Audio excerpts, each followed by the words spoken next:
50 साल के दौर में पहली बार ऐसा देखने को मिला है कि कोई भी गाड़ी लारी अड्डा से बगैर जुर्माने के बाहर गई हो।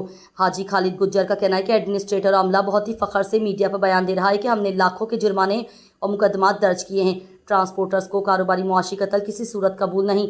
इरफान खान नियाजी का कहना है कि एक ही गाड़ी पर मुतादिद मुकदमात दर्ज करवाए जा रहे हैं। अरबों रुपए एडवांस टैक्स देने वाले ट्रांसपोर्टर्स के साथ एडमिनिस्ट्रेटर का हत्याकामेज रवैया किसी सूरत कबूल नहीं।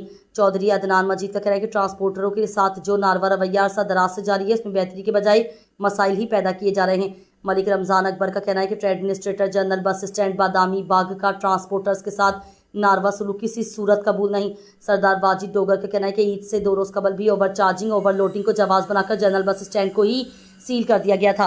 कर्नल रिटायर्ड तारिक का कहना है कि कारोबारी सूरत हाल पहले ही अबतर है, लेकिन उसके बावजूद हुकूमत और इंतजामिया को एडवांस टैक्स दे रहे हैं।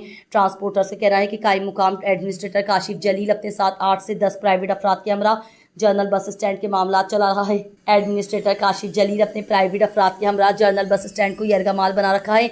अरबों रुपए एडवांस टैक्स देने वाला जनरल बस स्टैंड की मौजूदा सूरत हाल को बेहतर ना बनाया गया तो एहतजाजन तमाम ट्रांसपोर्ट बंद कर देंगे। शकील अशरफ भट्ट का कहना है कि महकमा ट्रांसपोर्ट से गैर मुताल्लिका इदारों का गैर ज़रूरी अमल दखल फ़ौरन बंद किया जाए।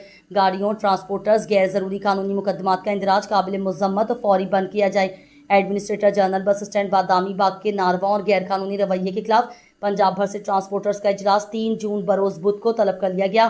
डिप्टी कमिश्नर लाहौर और मुतालिका इदारे एडमिनिस्ट्रेटर के रवैये के नोटिस लें। बसूरत 3 जून को इजलास में आइंदा का लाया अमल तय करेंगे।